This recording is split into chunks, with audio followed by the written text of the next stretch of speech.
받았다. 그리고 배당 요구라는 걸 했다. 그럼 배당 요구는 배당 요구 종기까지 해야 되는데요. 배당 요구 종기가 2008년 9월 1일인데 2008년 9월 1일 전까지 배당 요구를 했다. 이렇게 돼 있어요. 자, 그리고 보증은 얼마냐? 2억이다. 이렇게 된 거예요. 자, 그러면 여기서 이제 주택임대차 보호법을 좀 배우셔야지 이 사람이 대항력이 있냐, 우선변제권이 있냐 없냐, 최우선이 있냐 없냐, 뭐 배당료 했냐 안 냐, 그래서 내가 얼마를 떠안아야 되느냐 이런 걸 분석할 줄 아셔야 된다. 이거. 자, 그래서 요걸 알기 위해서 주택임대차 보호법을 좀 정리하도록 하겠습니다. 자, 이게 주택임대차 보호법이에요. 자, 주택임대차 보호법 때 상가건물 임대차 보호법 했는데요. 나중에 이제 상임법도 굉장히 투자 원리가 복잡하기 때문에 요걸 잘 배워두시면 돈벌이하는 상가물건이 너무 많다 그랬어요. 그런데 상가건물 임대차 보호법은 나중에 이제 그 테마에서 보겠습니다만 상가건물 임대차 보호법은요 주택임대차 보호법 원리하고 똑같아. 그대로 적용할 줄 알면 돼. 그래서 주임법을 배우셔가지고 그대로 응용하면 돈벌이가 되는 거예요. 자, 그래서 주택임대차 보호법입니다.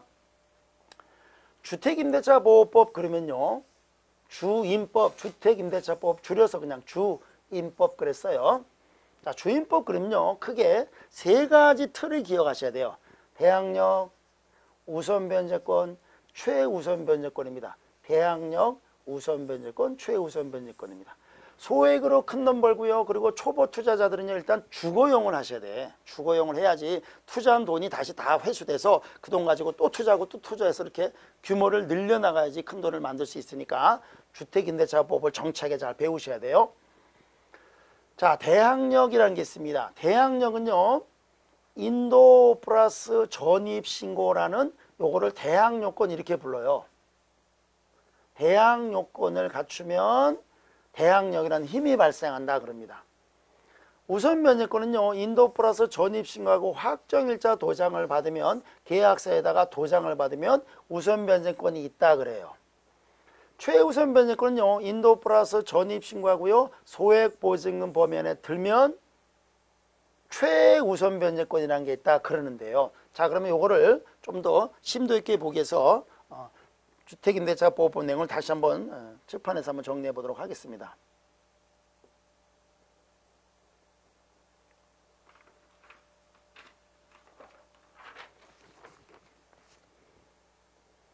자, 주임법 그러면요 주택임대차 보호법 하면 세 가지가 있었어요. 대항력, 우선변제권,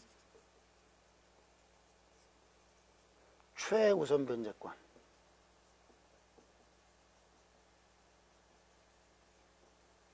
자, 대항력이라는 힘이 발생하려면요 대항요건이라는 걸 갖추셔야 되는데 대항요건은요 인도 플러스 전입신고예요.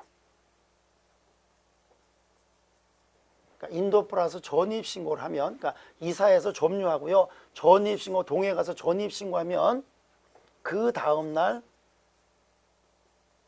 0시에 대항력이라는 힘이 발생한다 그래요. 대항력이 발생한다. 그럼 예컨대 자 이사를 7월 1일 날 했다고 합시다. 전입신고를 7월 2일 날 했어요. 그러면 7월 3일 0시에 대항력 힘이 발생한다 그런 거예요. 그럼 대항력이라는 게 뭐냐면요. 대항력은 첫 번째 기간의 존속, 기간의 존속을 주장할 수 있고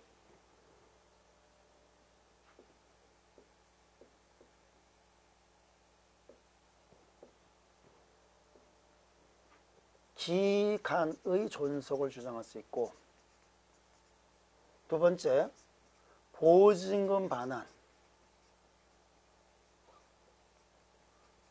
이거를 주장할 수 있는 힘을 대항력 그러는 거예요.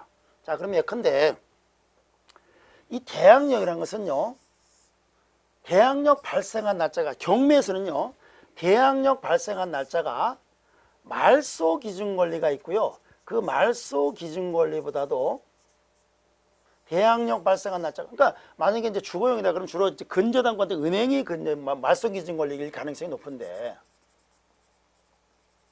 자 근저당권 날짜가 있건데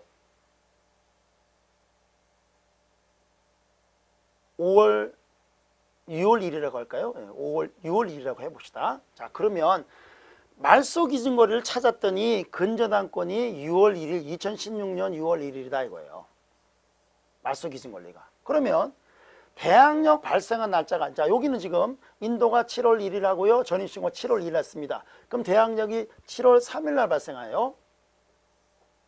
그러면 대항력이 7월 3일 날 발생하는 거니까 대항력이 7월 3일 날 0시에 대항력이 발생했어요.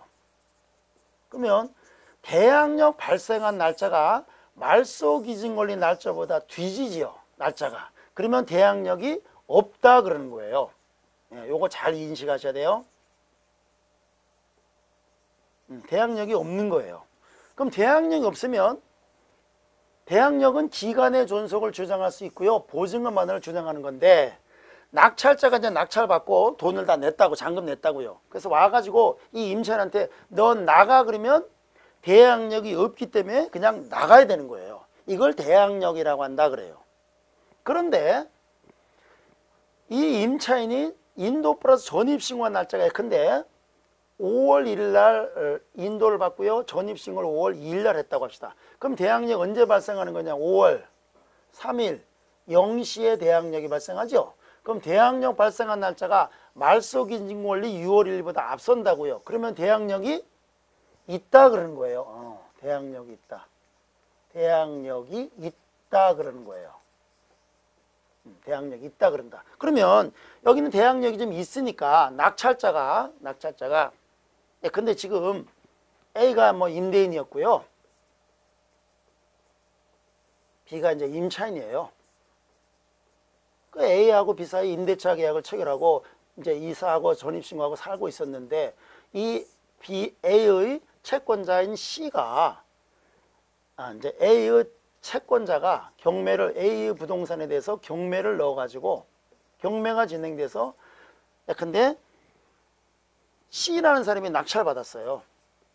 그래서 C가 돈 다 내고요, 그리고 와서 B한테 와가지고 야, 내가 주인이 바뀌었으니까 너 나가라고 하면 대항력 발생한 날짜 5월 3일이에요. 말소 기준으로 대항력 발생하면 빨라요. 그럼 대항력이 있는 거죠. 그러면 낙찰자가 돈 다 내고서 너 나가 그러면 대항력이 있으니까 못 나가. 기간의 존속 주장할 수 있는 거예요. 내가 A하고 지금 B하고 2년 약정했는데 지금 6개월도 안 되고 경매가 됐으니까 앞으로 1년 6개월 동안 2년 동안 중에서 내가 지금 1년 6개월 살겠다라고 주장할 수 있고, 그리고 보증금 하나, 나중에 2년이 다 되고 나서 내 보증금 예컨대 뭐 1억이다 그러면 보증금 1억 내놔라고 주장할 수 있다. 이걸 대항력이라고 한다 그런 거예요. 그러면 이 C는 B는 대항력 발생한 5월 3일이니까 이건 대항력이 있어서 존속을 주장할 수 있고 보증금을 주장할 수 있고, C한테, 낙찰자한테. 그런데 아까처럼 인도를 7월 1일하고 전입신고를 7월 2일 날 쓰면 대항력이 7월 3일 날 발생하는 거예요. 그러면 대항력 발생한 날짜가 말소 기준을 뒤지죠. 그럼 대항력이 없다는 거예요. 그러면 낙찰자가 와가지고 잔금 다 내고 너 나가 그러면 그냥 나가면 되는 거예요. 쫓겨나면 된다 그거예요. 그래서 경매에서는 대항력이 있냐 없냐는 것은 대항력 발생한 날짜가 말소 기준 권리보다 앞서면 대항력이 있다, 뒤지면 대항력이 없다라고 한다라는 거. 자, 그거 잘 기억하셔야 돼요. 그 다음에 우선 변제권인데요. 우선 변제권은요, 인도 플러스 전입 신고하고요, 확정일자 도장을 받으면 우선 변제권이 있다 그래요. 그럼 확정일자 도장은 계약서에다가 도장 받는 거예요. 어디 가서 받냐면 동사무소, 주민자치센터, 지금 주민자치센터라고 하죠. 주민자치센터라든지 또는 공증사무소, 변호사 공증사무소 같은 데 있죠. 공증사무소 또는 법원 등기과 또는 등기소에 가서 계약서에 도장을 받으면요, 우선 변제권이 있다 그러는 거예요. 확정일자 도장 받으면 우선 변제권이 있다. 그러면 우선 변제권은 뭐냐면요, 나중에 이 집이 경매가 공매가 되면 배당에 참가할 수 있는 권리를 우선 변제권 그런 거예요. 그럼 확정일자 도장 받으면 우선 변제권이 있다. 그리고 확정일자 도장 받아서 우선 변제권이 있더라도요, 배당에 참가할 권리가 있는데 배당에 참가하려면 배당 요구 종기까지 내가 배당에 참가하겠습니다라고 배당 요구를 해야 돼요. 배당 요구 종기까지. 따라서 확정일자 도장